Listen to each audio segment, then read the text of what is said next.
ہر سال ان طاق راتوں میں وہ گھومتی رہتی ہے، کبھی کسی رات میں رہتی ہے تو کبھی کسی رات میں رہتی ہے، یعنی کبھی تو 21ویں شب لیلۃ القدر ہوتی ہے، تو کبھی 23، کبھی 25، تو کبھی 27ویں شب، کبھی کبھی 29 شب بھی شب قدر ہو جایا کرتی ہے۔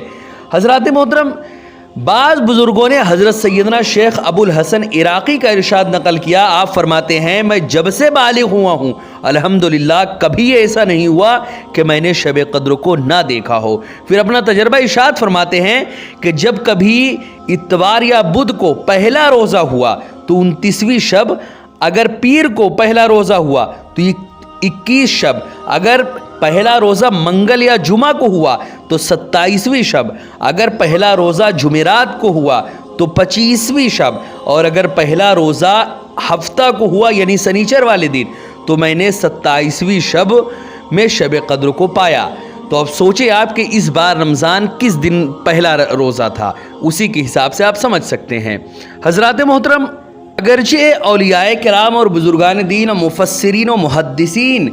رحمت اللہ علیہم کا شب قدر کے تعین میں زبردست اختلاف ہے، تاہم بھاری اکثریت کی رائے یہی ہے کہ ہر سال شب قدر ماہ رمضان کی 27ویں شب کو ہی ہوتی ہے۔ حضرت سیدنا ابی بن کعب 27ویں شب رمضان ہی کو شب قدر کہتے ہیں۔ حضرت سیدنا غوث اعظم رضی اللہ تعالیٰ عنہ، ہم سب کے امام، ہم سب کے آقا و مولا حضرت سیدنا غوث اعظم رضی اللہ تعالیٰ عنہ بھی اسی کے قائل ہیں کہ 27ویں شب کو ہی شب قدر ہوتی ہے۔ اسی طرح حضرت سیدنا ابن عمر بھی اسی کے قائل ہے۔ اسی طرح حضرت سیدنا امام اعظم ابو حنیفہ رحمۃ اللہ علیہ بھی اسی کے حامی ہیں۔ اسی طرح حضرت سیدنا شاہ عبد العزیز محدث دہلوی رحمۃ اللہ علیہ بھی فرماتے ہیں کہ شب قدر رمضان شریف کی 27ویں رات کو ہی ہوتی ہے۔ اپنے بیان کی تائید کے لیے انہوں نے 2 دلائل بیان فرمائے۔ اولاً یہ کہ لیلۃ القدر کا لفظ 9 حروف پر مشتمل ہے اور یہ کلمہ سورہ قدر میں 3 مرتبہ استعمال کیا گیا۔ اسی طرح 3 کو 9 سے ضرب دینے سے یعنی ملٹیپلائی کرنے سے وہ 27 ہوتا ہے، یعنی 27 ہوتا ہے، جو اس بات کا غماز ہے، اس بات کی جانب اشارہ کرتا ہے کہ شب قدر 27 کو ہی ہوتی ہے۔ دوسری اس کی جو توجیہ ہے وہ یہ بیان کرتے ہیں وہ کہ اس سورہ مبارک میں 30 کلمات یعنی 30 الفاظ ہیں، 27 کلمہ ہیا ہے جس کا مرکز لیلۃ القدر ہے۔ گویا اللہ رب العزت کی طرف سے نیک لوگوں کے لیے یہ اشارہ ہے کہ رمضان شریف کی 27ویں شب کو ہی شب قدر ہوتی ہے۔ حضرات محترم، اسی طرح اللہ رب العزت کو راضی کرنے کی اس رات میں کوشش کرے اور ہر رات عبادت میں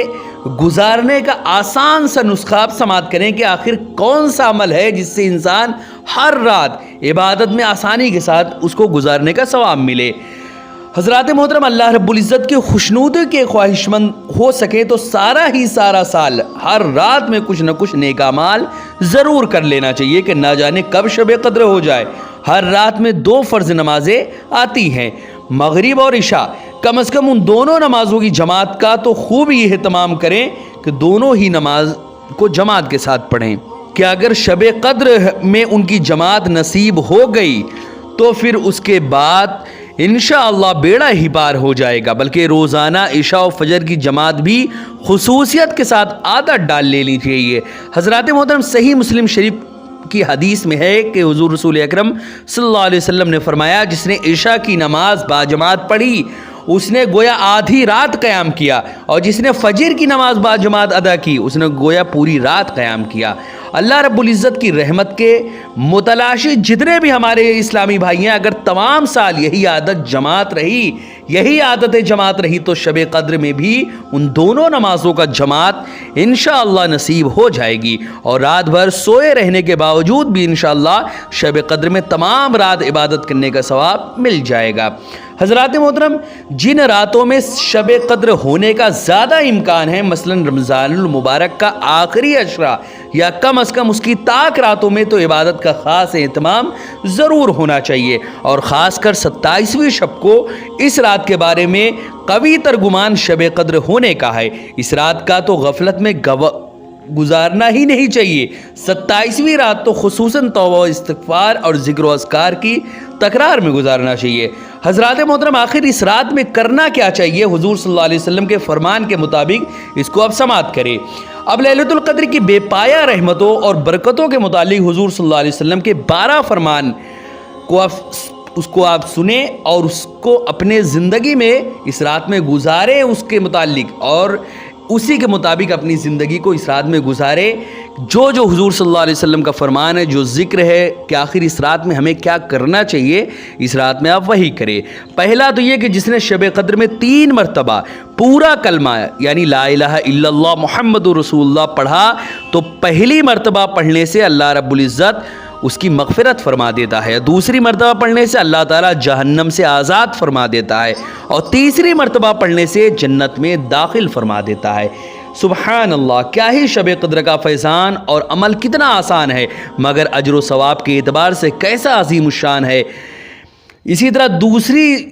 دوسرا جو اس میں کرنا ہے ہمیں وہ یہ کہ لیلۃ القدر میں آسمان کے دروازے کھلے رہتے ہیں۔ جو بندہ شب قدر میں نماز پڑھتا ہے تو اللہ اس کے ایک ایک تکبیر یعنی ایک بار اللہ اکبر کے بدلے میں جنت میں ایک ایسا سایہ دار درخت عطا فرمائے گا کہ اگر چلنے والا 100 سال تک اس کے سائے میں چلے تو اس درخت کا سایہ طے نہیں کر سکے گا، اور ہر رات کے بدلے ایک مکان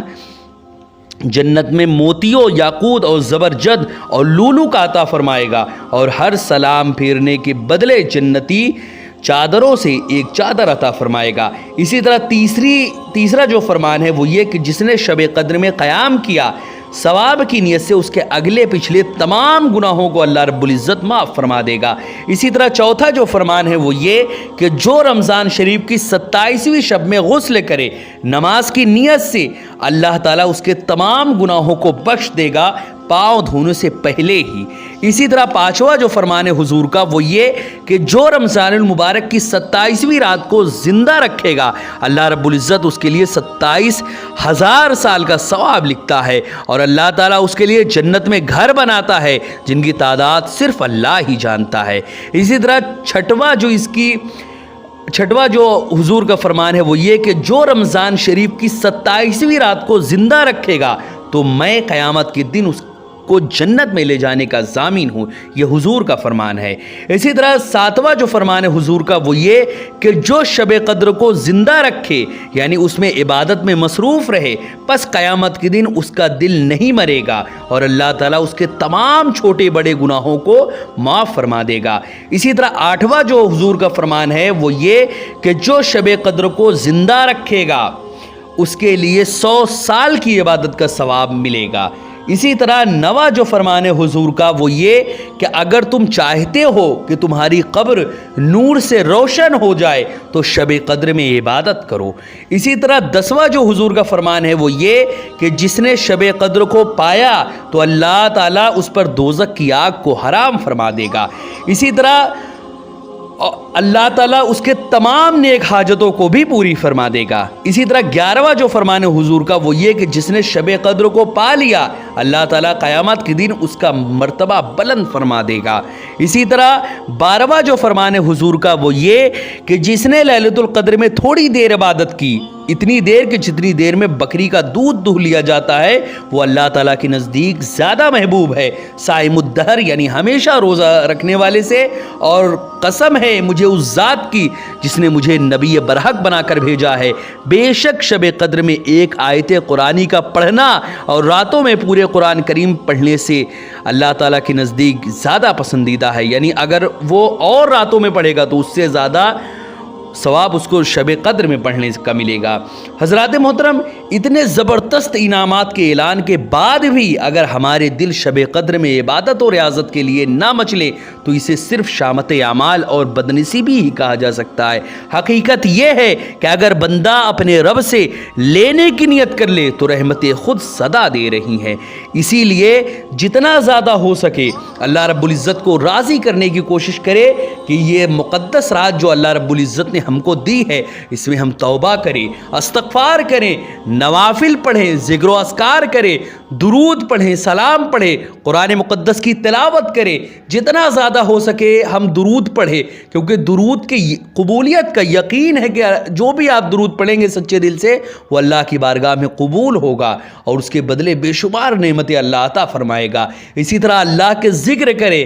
جتنا زیادہ ہو سکے قرآن مقدس کی تلاوت کرے، نوافل پڑھے، خوب زیادہ نوافل پڑھے، کیونکہ نوافل کے ذریعے انسان اللہ کا قرب حاصل کرتا ہے۔ اسی طرح جتنا زیادہ ہو سکے اللہ رب العزت سے اپنے تمام گناہوں سے توبہ کریں، ہر ایک گناہوں سے، اور عہد کریں کہ مولا اب کبھی میں ان گناہوں کے قریب بھی نہیں جاؤں گا۔ یہی اس رات میں کرنا چاہیے اور اسی کے مطابق اس رات کو گزارنا چاہیے۔ حضرات محترم انشاءاللہ عز و جل بقیہ ہم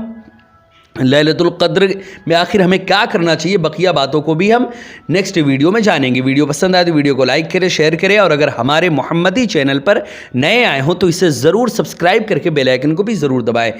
السلام علیکم ورحمۃ اللہ وبرکاتہ۔